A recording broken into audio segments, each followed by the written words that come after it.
Finalement, les États-Unis finiront par arrêter M. Scott Ritter, cet ex-officier du renseignement du corps des Marines. Parce que, encore, il vient de frapper. Il vient de s'illustrer, mais de la manière la plus belle, par rapport à l'aide américaine. Monsieur l'ex-officier, Scott Ritter, du corps, l'ex-officier du renseignement du corps des Marines, l'armée alors américaine, vient d'avouer clairement aux yeux du monde que l'Amérique ne se fatigue pas, que les Occidentaux ne se fatiguent pas, que les Alliés ne se fatiguent pas, qu'ils ne se fassent pas d'illusions. Il dit tout simplement que ce soit les aides américaines ou n'importe quelle autre aide venue d'ailleurs ne pourra changer l'issue et l'avancée des Russes sur le terrain.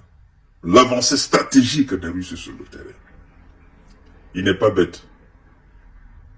Il n'est pas pro-russe. Il n'est pas propagandiste. Il dit juste la réalité. Les autres ne veulent pas se rendre compte de l'évidence. Mais lui, il ne mâche pas ses mots. Alors, mesdames et messieurs, nous allons reprendre mot par mot, n'est-ce pas, ce qu'a dit monsieur Scott Ritter. Alors, partagez la vidéo dans tous les groupes possibles. Oui, aucune aide militaire ne peut arrêter l'avancée russe, selon Scott Ritter.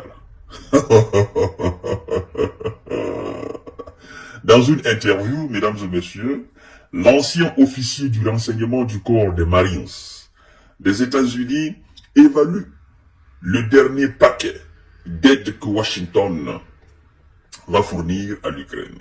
Et écoutez ce qu'il dit. C'est ce qui est intéressant. Monsieur Scott Ritter déclare, je cite, « La Russie a l'avancée stratégique et quelle que soit la somme d'argent que les États-Unis, l'Europe ou n'importe qui d'autres investissements à l'Ukraine, la Russie conservera l'avantage stratégique jusqu'à la victoire finale. » C'est pourquoi je dis, les Américains finiront par l'arrêter, parce qu'il les agace, au fait.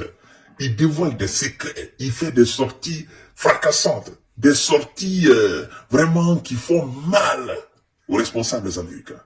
Et M. Scott, d'accord, l'ancien officier du renseignement du corps des Marines des États-Unis, il dit, je cite, « Concernant les équipements militaires que les États-Unis enverront à l'Ukraine, M. Ritter a ajouté, je cite, il dit, on parle des armes magiques, d'Atacams, de F-16, de munitions d'artillerie supplémentaires.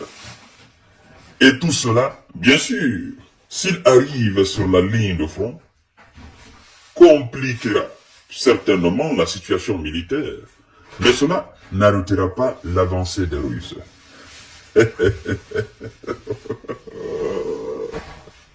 Alors, ça, ce sont des experts du renseignement, parce que c'est un haut officier du renseignement américain. C'est des gens qui connaissent le terrain, qui connaissent la nature, n'est-ce pas, des équipements militaires américains, qui connaissent aussi la nature des équipements militaires russes, qui connaissent, n'est-ce pas, la capacité de l'armée américaine et la capacité de l'armée russe, qui connaissent le terrain en Ukraine et qui savent exactement ce qui se passe sur le terrain. On vous parle quand même d'un officier du renseignement du corps des Marines. C'est pas n'importe qui, mesdames et messieurs. C'est pas n'importe qui. Alors, quand on écoute les généraux sur les plateaux de télévision de LCI, BFM TV ou je ne sais quoi encore, oh non, ça va permettre à l'Ukraine de faire des percées. Non, l'Ukraine va renverser la Russie. C'est rigolo, c'est pathétique. C'est mal connaître la Russie, c'est mal connaître la détermination des Russes, c'est mal connaître la stratégie des Russes, c'est mal connaître aujourd'hui l'engagement des Russes, c'est mal connaître ce que vise le Kremlin dans cette situation-là. Les Russes vous ont 1000 fois dit que la situation ukrainienne est une question existentielle pour la Russie. Qu'est-ce que vous ne comprenez pas dans le mot existentiel? La situation en Ukraine est liée à l'existence, la vie de la Russie. C'est pas la vie de Vladimir Poutine, mais la vie de la Russie. Parce que les Russes se disent quoi? Si les Américains réussissent à faire de l'Ukraine ce qu'ils veulent, mais nous les Russes, on n'est plus en sécurité, on n'est plus une Russie, mais c'est fini, nous sommes muselés. Et donc il faut qu'on leur montre notre dent, la couleur de nos dents. Et ça va se passer sur le terrain en Ukraine. Et même s'il faut utiliser le nucléaire stratégique, nous allons le faire, parce que nous n'allons pas permettre que l'Ukraine soit alors une véritable base militaire américaine juste à la porte de la Russie pour nous espionner. Qu'ils se contentent des pays comme la Finlande, comme la Suède, comme la Roumanie, comme l'Léttonie, comme la Pologne, qu'ils se contentent de ces pays-là, mais pas l'Ukraine. Non, on ne permettra pas cela. Alors, mesdames et messieurs, ce sont les patrons du renseignement américain qui parlent. Vous comprenez? Et alors, qu'est-ce que M. Zelensky attend pour négocier, pour éviter le chaos à son pays? Le chaos est déjà là. Mais qu'est-ce qu'il attend pour éviter que son pays, le reste du pays, ne soit complètement englouti par l'os russe? Non, il ne peut pas comprendre. Parce qu'il est tellement abreuvé par le discours américain que tout ce qu'il entend, c'est victoire ukrainienne, victoire ukrainienne, victoire ukrainienne.